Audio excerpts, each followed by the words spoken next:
দেখে মনে হচ্ছে যে তুমি কোনো একটা বিষয়ে খুব ডিপ্রেশনে আছো। সেটা তো আমি আপনাকে বলতে পারবো না। আপনি আমার বাবার বয়সে, আমি বাবাদেরকে আসলে এত কিছু বলা যায় না। আরো তুমি আমার বন্ধু, বন্ধু হিসেবে বলো। আপনি তো আমার বাবার বন্ধু, আমার তো আর বন্ধু। তোমার বাবা তো আর এখন এখানে নেই, তুমি আমার বন্ধু। বন্ধুর মতো করে তুমি সব বলতে পারো, বলো। আচ্ছা, বন্ধু হিসেবে আপনার কাছে একটা সাহায্য চাইবো, আপনি সাহায্য করবেন তো? অবশ্যই, অবশ্যই তোমাকে আমি সম্পূর্ণ সাহায্য করব, বলো তো। আপনি কিন্তু ওয়াদা দিচ্ছেন, আর আমি জানি যে আপনি কোনো কথা দিলে আপনার জীবন দিয়ে হলো সেই কথাটা আপনি রক্ষা করেন। হ্যাঁ জানি তো, তুমি বলো আমাকে, তোমাকে যে কথা আমি দিচ্ছি সে কথা আমি রাখবো, ওয়াদা করলাম।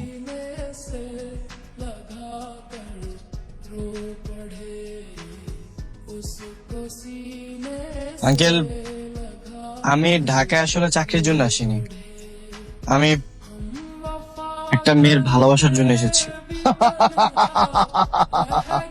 আরে তুমি এই কথাটা আগে বলবে না? মেয়েটা কে বলো? শোনো, তোমার আন্টির সঙ্গে তোমার বাবাই কিন্তু আমাকে প্রেমটা করিয়ে দিয়েছিল।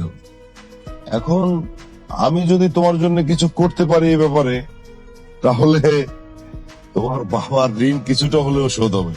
বলো তো, বলো মেয়েটা কে, বলো। আঙ্কেল, মেয়েটা দূরের কেউ না, আপনি চিনবেন, আপনারই মেয়ে জারা।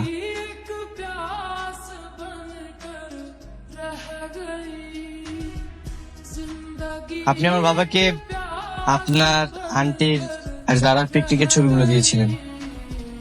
আমি সেই ছবি দেখে আসলে জারা প্রেমে পাগল হয়ে গেছি, আর আমি শুধু জারার জন্য এখানে এসেছি। আঙ্কেল, আপনি চাইলে আমাদের প্রেমটা হবে, জারা আর আমি এক হতে পারবো। আমি আমি বাবা হিসেবে আমার মেয়েকে তোমার সঙ্গে প্রেম করাবো? এই এই কথাটা বলতে তোমার একটু লজ্জা করলো না? আর আঙ্কেল, আপনি বাবা হয়ে হেল্প করতে যাবেন না, আপনি তো বন্ধু হয়ে হেল্প করবেন। হ্যাঁ তুমি বন্ধু আর আমি বাবা। বাবা হয়ে আমি আমার মেয়েকে তোমার সঙ্গে কিভাবে প্রেম করাবো? আর তাছাড়া আমার মেয়ে এরকম না যে কেউ একজন এসে প্রপোজ করবে সে রাজি হয়ে যাবে। আঙ্কেল, আপনি শুধু হেল্প করবেন, তারপরে দায়িত্ব তো আমার, আমি কি করবো না করবো সেটা আমি বলবো। না, বাবা হয়ে আমি সেটা পারবো না। আঙ্কেল, আপনি কিন্তু কথা দিয়েছেন, আর আমি জানি আপনি আপনার জীবন দিয়ে হলেও সেই কথা রক্ষা করেন। আঙ্কেল, আপনি বন্ধু একবার হেল্প করেন না, এমন করতেছেন কেন?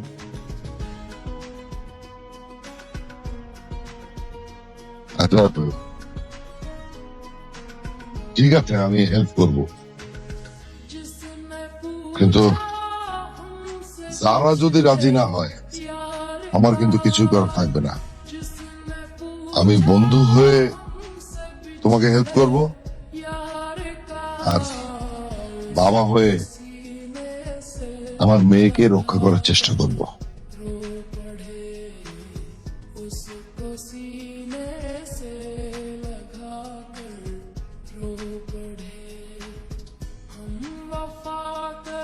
আপনার সমস্যাটা কি? ফোন দিয়ে ডিস্টার্ব করতেছেন কেন?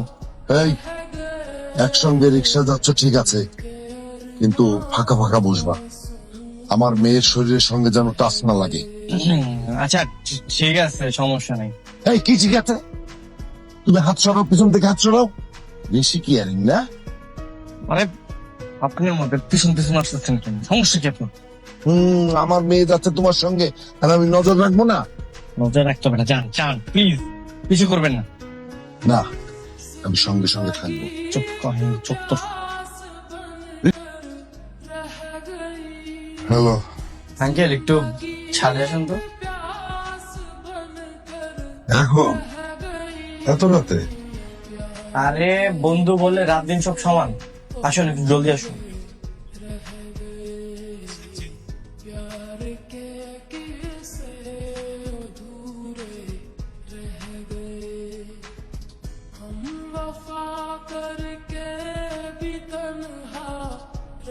আরে এসব কি হচ্ছে?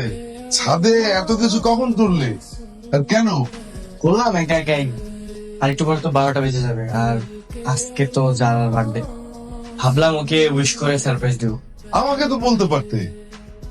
না, আমি চেয়েছি যে একাই উইশ করবো, তাছাড়া আজকে উইশ করার পরে ওকে আমি প্রপোজ করবো। আমরাও থাকি, আমাদের মেয়ের জন্মদিন, আমরা থাকবো না? আরে কি বলেন আপনি, মানে আপনাদের সামনে, বাবা মার সামনে আমি আই লাভ ইউ বলে আপনার মেয়েকে প্রপোজ করবো, মানে আর আপনার মেয়ে লজ্জা পাবে না? তোমার কি মনে হয় আমার মেয়েকে প্রপোজ করবে আর ও রাজি হয়ে যাবে? আজব ব্যাপার, চেষ্টা করতে দোষ কিসের? আমি এত কিছু জানি না, আমি প্রপোজ করবো। আপনি একটা কাজ করেন, আপনি নিচে গিয়ে যারাকে কিছু একটা বলে ছাদে পাঠান। খবরদার আপনি আর আন্টি কিন্তু আসবেন না। আমি বাবা হয়ে মেয়ের প্রেমের ঘটকালি করব, এরকম বাবা পৃথিবীতে আছে নাকি? এই যে বন্ধু, তুমি কিন্তু নাটক করতেছো। বন্ধু হয়ে বন্ধুর বিপদে একটু হেল্প করবে না? আচ্ছা, ঠিক আছে, আমি যাচ্ছি, কিন্তু প্রপোজ করতে গিয়ে যদি চড় থাপ্পড় খাও, আমার কোনো দোষ নেই কিন্তু।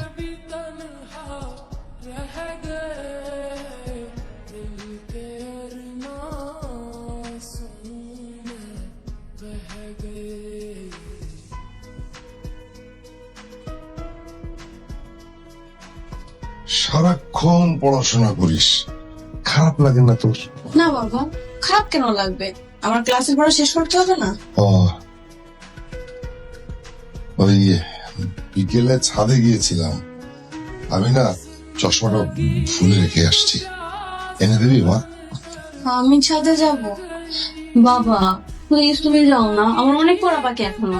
আমার হাঁটু ব্যথা না, বারবার তো উঠানামা করতে পারি না। বাবা তুমিও না, এত ভুল কি করে করো?